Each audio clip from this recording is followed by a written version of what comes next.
ಇನ್ನು ಬಿಜೆಪಿ ಹಾಗೂ ಜೆಡಿಎಸ್ ಪ್ರತ್ಯೇಕವಾಗಿ ಪಾದಯಾತ್ರೆ ಹಾಗೂ ಹೋರಾಟದ ಬಗ್ಗೆ ಚರ್ಚೆಗಳಾಗ್ತಾ ಇತ್ತು. ಆದರೆ ಇವತ್ತೇ ಬಿಡದಿ ಪಾದಯಾತ್ರೆ ಭವಿಷ್ಯ ನಿರ್ಧಾರ ಆಗುತ್ತೆ. ಬಿಜೆಪಿ ಜೆಡಿಎಸ್ ನಾಯಕರ ಹೈ ವೋಲ್ಟೇಜ್ ಮೀಟಿಂಗ್ ಇದೆ. ಇವತ್ತು ಬಿಜೆಪಿ ಜೆಡಿಎಸ್ ನಾಯಕರ ಸಮನ್ವಯ ಸಭೆ ಇದೆ. ಬೆಂಗಳೂರಿನ ರಾಡಿಸನ್ ಬ್ಲೂ ಹೋಟೆಲ್ನಲ್ಲಿ ಸಭೆ ನಡೆಯುತ್ತೆ.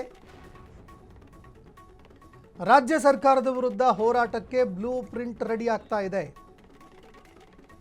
ಇನ್ನು ಬೆಂಗಳೂರಿನ ರಾಡಿಸನ್ ಬ್ಲೂ ಹೋಟೆಲ್ನಲ್ಲಿ ಸಭೆ ನಡೀತಾ ಇದೆ. ರಾಜ್ಯ ಸರ್ಕಾರದ ವಿರುದ್ಧ ಹೋರಾಟ ಮಾಡೋದಕ್ಕೆ ಬ್ಲೂ ಪ್ರಿಂಟ್ ಅನ್ನು ಸಿದ್ಧಪಡಿಸಲಾಗ್ತಾ ಇದೆ.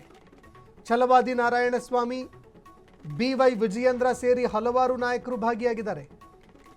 ಇನ್ನು ಬಿಜೆಪಿ ಹಾಗೂ ಜೆಡಿಎಸ್ನ ನಾಯಕರು ಈ ಸಭೆಯಲ್ಲಿ ಭಾಗಿಯಾಗಿದ್ದಾರೆ.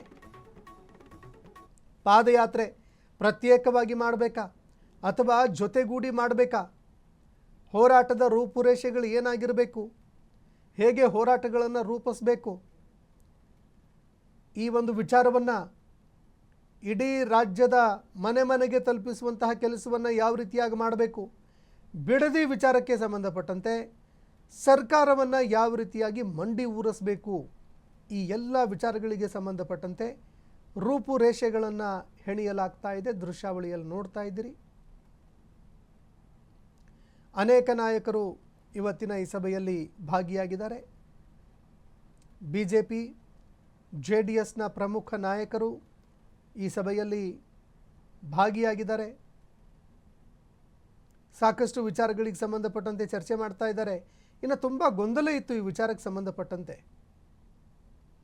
ಯಾಕಂದರೆ ಸಮನ್ವಯ ಸಭೆಗಳೇ ಆಗಿರಲಿಲ್ಲ.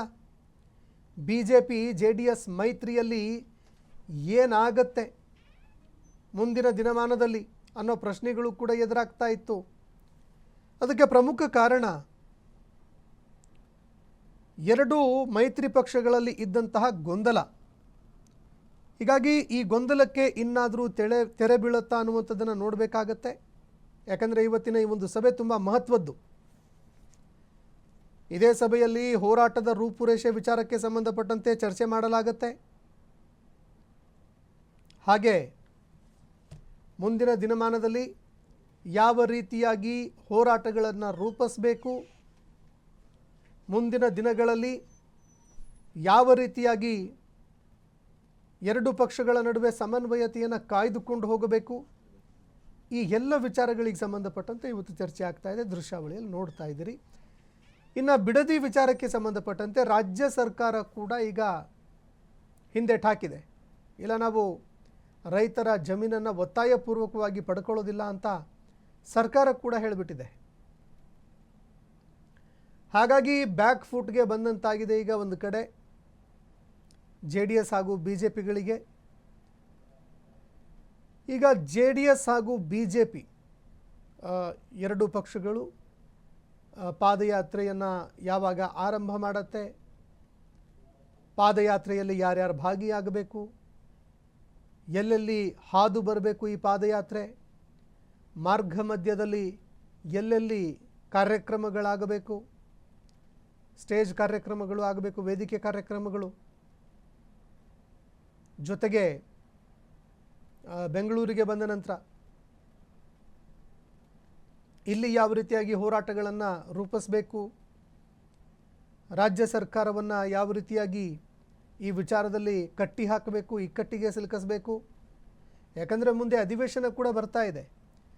ಅಧಿವೇಶನದಲ್ಲೂ ಕೂಡ ಈ ವಿಚಾರ ಪ್ರಸ್ತಾಪ ಆಗುವಂತಹ ಸಾಧ್ಯತೆ ಇದೆ. ಅಲ್ಲಿವರೆಗೂ ಈ ಹೋರಾಟವನ್ನು ಜೀವಂತವಾಗಿರಿಸಬೇಕು, ಈ ಹೋರಾಟವನ್ನು ಮತ್ತೆ ಮುಂದುವರಿಸಬೇಕು ಅಂತ ಬಿಜೆಪಿ ಹಾಗೂ ಜೆಡಿಎಸ್ ಎರಡೂ ಪಕ್ಷಗಳು ನಿರ್ಧಾರ ಮಾಡಿದ್ದಾವೆ.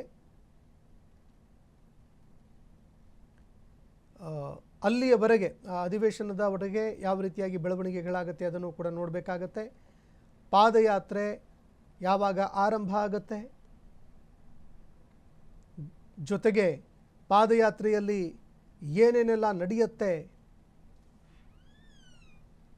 ಯಾವ್ಯಾವ ನಾಯಕರು ಭಾಗಿಯಾಗ್ತಾರೆ, ಇದು ಎರಡೂ ವಿಪಕ್ಷಗಳಿಗೆ,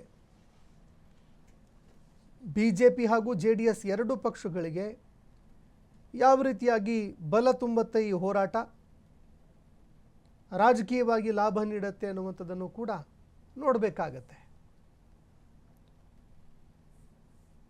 ಇತ್ತ ಈವರೆಗೆ ಇದ್ದಂತಹ ಬಿಡದಿಯ ಒಂದು ಆ ಗೊಂದಲಗಳು ಅದಕ್ಕೆ ತೆರೆ ಎಳೆಯೋದಕ್ಕೆ ಸರ್ಕಾರ ಕೂಡ ಮುಂದಾಗಿತ್ತು. ಖುದ್ದು CM ಅವರು ಕೂಡ ನಾವು ಬಿಡದಿ ಜಮೀನನ್ನು ಒತ್ತಾಯಪೂರ್ವಕವಾಗಿ ರೈತರಿಂದ ಪಡ್ಕೊಳ್ಳೋದಿಲ್ಲ ಅಂತ ಕೂಡ ಸ್ಪಷ್ಟಪಡಿಸಿದ್ದಾರೆ.